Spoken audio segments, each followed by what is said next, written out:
Bom, 50 anos depois parece que se chegou a alguma conclusão, talvez, do Jornal Público.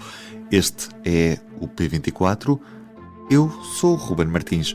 Viva! Está escolhida a localização preferencial da Comissão Técnica Independente para a localização do novo Aeroporto Internacional de Lisboa, Alcochete, ou melhor, Campo de Tiro de Alcochete, porque na realidade a localização fica já no Concelho de Benavente.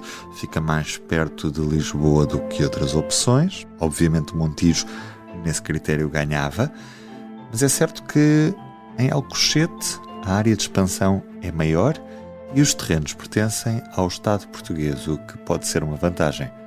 Na prática, neste momento, todos esperamos uma coisa: as eleições de 10 de março, que vão decidir a nova composição da Assembleia da República e, consecutivamente, o novo elenco governamental. Luís Montenegro já prometeu que vai tomar a decisão rapidamente. Pedro Nuno Santos diz que pode nem ser necessário consenso para decidir uma nova localização. Sobre este lado político, aconselho a ouvir o podcast Soundbite de ontem, já agora sobre o projeto de alta velocidade para ligar por via ferroviária este novo aeroporto. Aconselho também a dar uma vista de olhos no Sobre Carris, também de ontem. Mas hoje falamos com a diretora adjunta do Público, Marta Moitinho Oliveira. Marta, bem-vinda ao P24. Olá, Ruben. Nesta terça-feira foi conhecida a solução que a Comissão Técnica Independente avaliou como a mais viável para aquilo que é o aeroporto, o futuro Aeroporto Internacional de Lisboa. Essa solução, como sabemos, é Alcochete. E o que é que leva a que a Comissão Técnica Independente escolha esta opção em detrimento das outras? O que é que justifica Alcochete? Bem, Alcochete é a solução de facto que ficou à frente, digamos assim. Existe uma outra solução que também está muito bem classificada, que é Vendas Novas. As duas são apresentadas como estando conjugadas com o aeroporto da Portela, ou seja, seriam sempre Portela mais Alcochete ou Portela mais Vendas Novas, para que no fim ficasse ou Alcochete só ou Vendas Novas só. Pronto, o objetivo é chegar a um aeroporto único no fim, mas que passa sempre por uma solução dual no início. Alcochete foi a solução que reuniu melhor classificação no conjunto de 5 indicadores, macroindicadores que a Comissão tinha, que observavam questões como a segurança aeronáutica, as questões ambientais, as questões de conectividade do território, as questões relacionadas com investimento público e financiamento, e acho que não me estou a esquecer de nenhuma.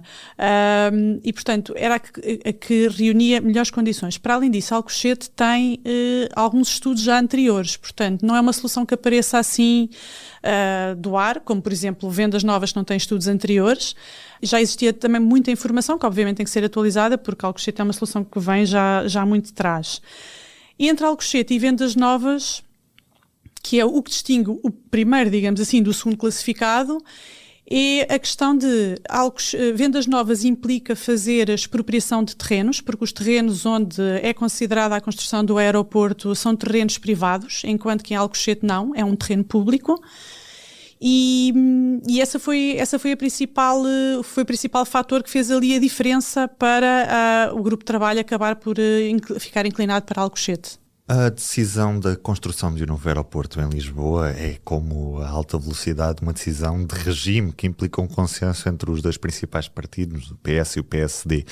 Sabemos que esta Comissão Técnica Independente também trabalhou na base de, depois, qualquer decisão, que seria sempre política, fosse com base em estudos técnicos e havendo um consenso mais alargado possível.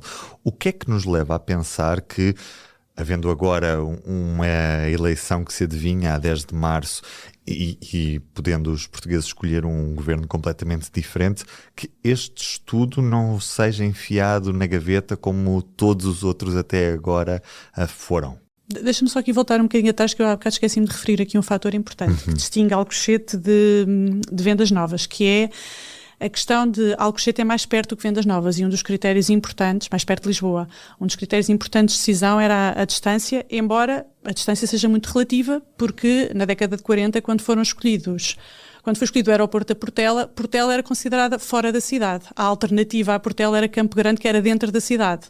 E, portanto, isto é tudo muito relativo. Isto foi um exemplo que a Presidente da Comissão deu na conferência para explicar a toda a gente que a distância é um conceito que vai também mudando ao longo do tempo, a nossa percepção. Relativamente a essa questão de porque é que desta vez pode vir a ser diferente e não é um estudo que vai ficar na gaveta. Primeiro porque é um estudo que foi encomendado é verdade que é uma comissão e foi o Governo que desencadeou o processo, mas a metodologia de trabalho e a criação desta comissão foi acordada entre os dois maiores partidos, que são aqueles que alternam no poder. Os estudos anteriores eram encomendados apenas pelo Governo que estava naquele momento a governar, pelo partido que estivesse a governar.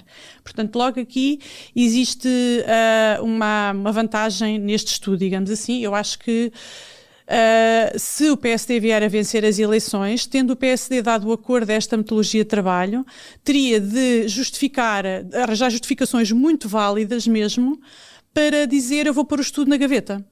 Não é para escolher outra coisa diferente. Pode escolher outra coisa diferente. Isso, tanto pode o PSD como o PS. Podem escolher os dois localizações diferentes daquelas que foram sugeridas pelo grupo de trabalho, porque foi isso que ficou exatamente combinado.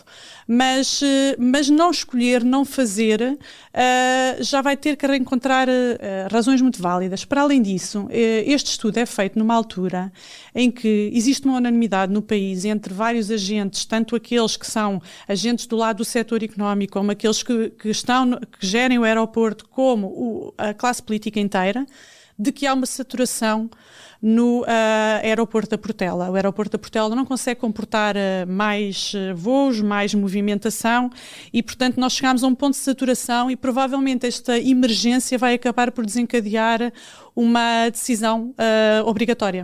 Uhum. Posto isto, neste momento, havendo um novo governo, o que é necessário para ver máquinas no terreno? Vamos imaginar, dia 10 de março temos um novo Parlamento eleito. Em princípio sairá dali uma solução logo mais ou menos clara. Havendo a tomada de posse do novo governo, pode haver logo uma decisão no dia seguinte, pode avançar-se logo para uma construção. Há processo ainda muito antes disso? Há estudos de impacto ambiental que têm de ser feitos? Sim, o que é que tem de ser feito?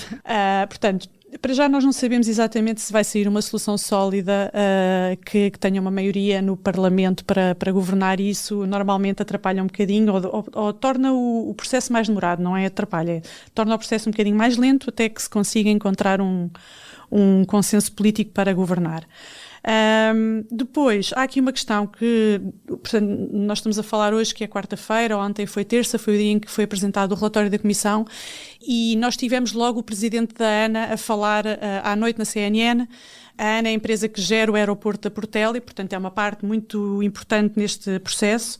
Aliás, gera todos os aeroportos do país, exato, não é? Exato. E que está bastante descontente com a solução que foi encontrada E qual é que é o problema disto? O problema disto é que o Estado tem um contrato assinado com a ANA, um contrato de concessão do aeroporto da Portela e, portanto, vai ter que se encontrar as duas partes, a ANA e o Estado, vão ter que encontrar um acordo, vão ter que chegar a um acordo para que seja possível fazer um novo aeroporto, seja ele em que localização for. A ANA pode vetar a solução que o Governo escolher? A ANA pode não haver acordo. Pode o Governo decidir e a ANA não estar de acordo. E eles têm que romper o acordo. E rompendo o acordo tem que haver um novo concurso para que as entidades que gerem aeroportos se candidatem para que se escolha uma nova entidade à imagem da ANA. Já não poderia ser a ANA, ou então tem que haver uma revisão do contrato para que, de alguma forma, se consiga encontrar ali um consenso que permita a construção de um novo aeroporto. Portanto, ou seja, a Vinci, o contrato que tem neste momento para gerir os aeroportos, através da marca ANA, que foi a empresa que foi privatizada, teria de haver um novo parceiro que gerisse os aeroportos? Teria, se não houver acordo, terá de haver um outro. Quer dizer, parece-me difícil que depois se faça um novo acordo com o mesmo parceiro. Mas não é impossível, não é? E sendo a galinha dos ovos de ouro também, sim, sabemos. É possível casar a segunda vez com a mesma pessoa, portanto isso também é possível, as condições é que são diferentes. Voltamos então aos passos necessários para, depois da decisão política estar tomada e depois de haver um acordo também com a empresa gestora dos aeroportos de Portugal, a ANA, O que é necessário até haver obras no terreno e depois quanto tempo é que é necessário até aterrar o primeiro avião em Alcochete? Há um conjunto de legislação que tem que ser aprovada no início para que a obra seja lançada. Depois, quando a obra começar a estar no terreno, tudo aquilo demora bastante tempo e há aqui uma coisa que é importante, que é um aeroporto não é uma infraestrutura que se construa de um dia para o outro, ou seja, nós não instalamos o dedo, temos um aeroporto no dia seguinte. Portanto, é um processo faseado, longo. As contas que foram apresentadas os cálculos que foram apresentados pela Comissão é que, no caso de Alcochete, a solução demora 7 anos a ser construída.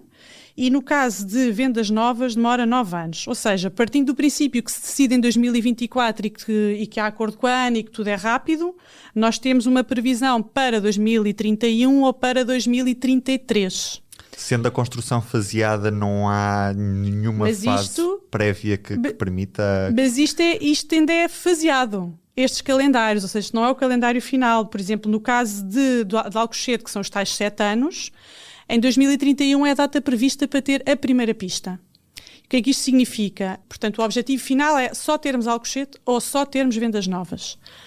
Nós só vamos ter Alcochete quando houver 2 pistas. Portanto, se nós em 2031 temos apenas uma pista, nós ainda estamos numa fase intermédia.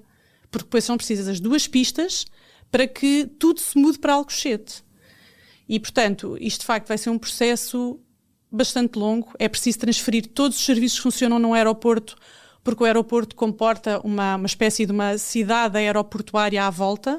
É preciso transferir todos aqueles recursos que vão sendo transferidos faseadamente para o novo aeroporto e que tem ali uma fase muito delicada, que é a seguinte: as companhias aéreas que aterram num aeroporto, seja ele qual for, ou querem ir para um determinado destino, é mais assim, uma companhia aérea quer vir para Lisboa, estão em funcionamento naquele momento a Portela e Alcochete.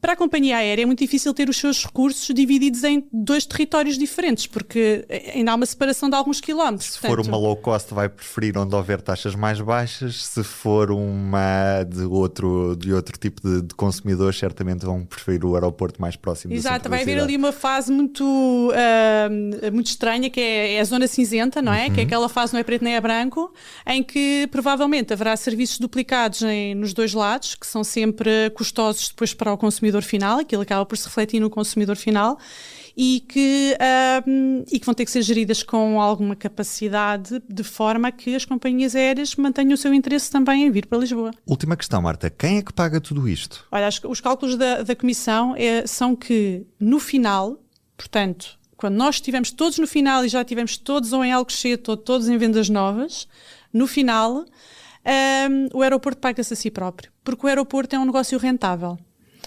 Mas é no final, ou seja, há fases intermédias em que provavelmente ele ainda não está a render, mas nós estamos a entrar com dinheiro. A Comissão não entrou muito nessa parte de como é que se faz até lá. Obrigado, Marta. Nada.